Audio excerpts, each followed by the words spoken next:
I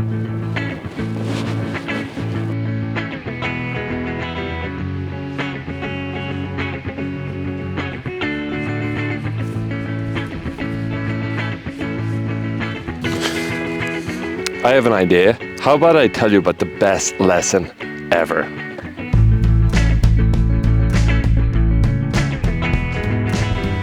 First part of that greatest lesson that was told to me a long time ago was just say, I don't know if you don't know. Often as teachers we feel that we have to have the answers ready to go. If a student asks us the question and we don't have an answer for them, saying that I don't know, some kind of sign of weakness, but really it's quite the opposite, showing that humility and that you will be honest, you're much more trustworthy to that student. So that really does build confidence between you and your student, and in yourself as well. You get a good feeling from that, and you'll grow from there. I will say, of course, come back then the next time with an answer for that student, so that you're building on that trust that you've shown there. I'd always say as well, have an aim and be clear about what your aim is and make your aim measurable. So use verbs in your aims. Talk about what students are going to practice.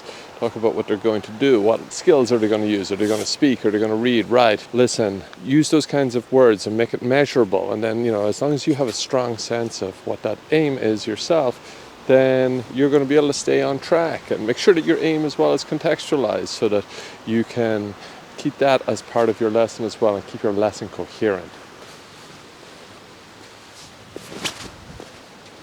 Another big part of this greatest lesson ever is carry one of these guys, a notebook. I would say you can do lessons which are 99% this guy.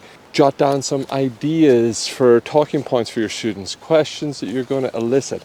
But then in your lesson, listen to your students, maintain eye contact with them, take down some ideas, both content, so what they're actually talking about, so that they will feel actually engaged with you and with the lesson, with the topic, but also take down some notes for linguistic feedback. We're teachers, so we're supposed to give some help with errors and everything. After all, this guy right here, it can be your entire lesson. I can't tell you the number of times that I was on the bus from a school to a student's house and planned my entire lesson just by having a topic, a language point, writing that down in the middle, and then just brainstorming ideas to talk about, to generate the context, and even tasks that I could generate with the students during the lesson just with my notebook.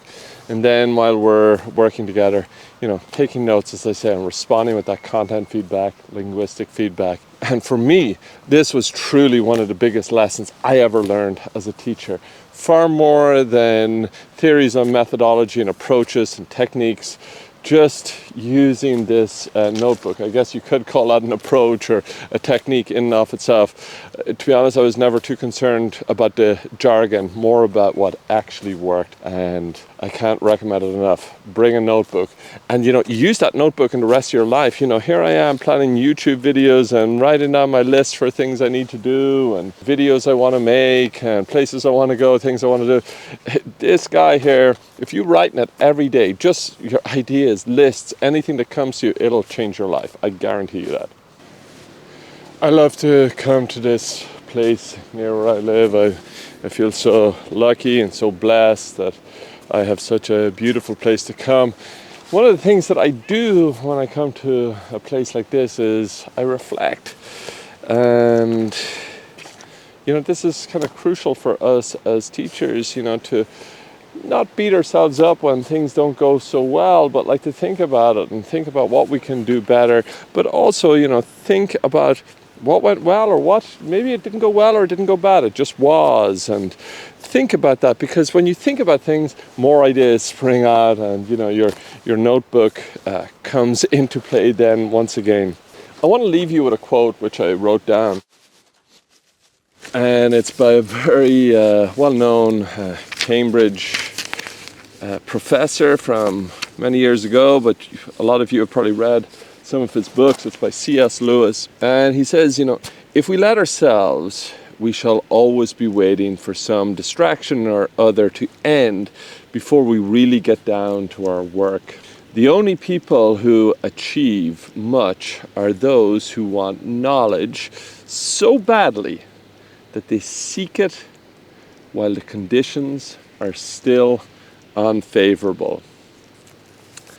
Favorable conditions never come. So get good with that. And stand up and teach the best lesson you've ever taught. Thank you so much for watching this video and for joining me.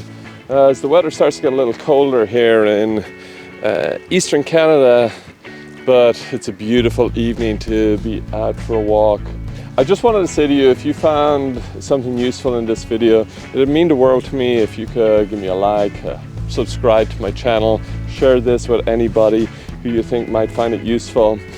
If you're interested, I also hold a clinic every Saturday and a few other times during the week sometimes when I have availability, and you can join that for free. Just find the description in the link below to book an appointment, or you can head over to my website, integratedskillsacademy.com, and there you'll find a button where it says book an appointment, and there you'll find a free session with me, and I'd be happy to talk to you about anything you've got going on in terms of your teaching or your teacher training course, your CELTA, your Trinity, your CALC, your TEFL, whatever it may be. I like to make myself available for you who is watching this channel. Head on over there, sign up. I really look forward to chatting with you and hopefully answering some of your questions. That's it for this video. Thanks so much for watching. I'll see you in the next one. Bye for now.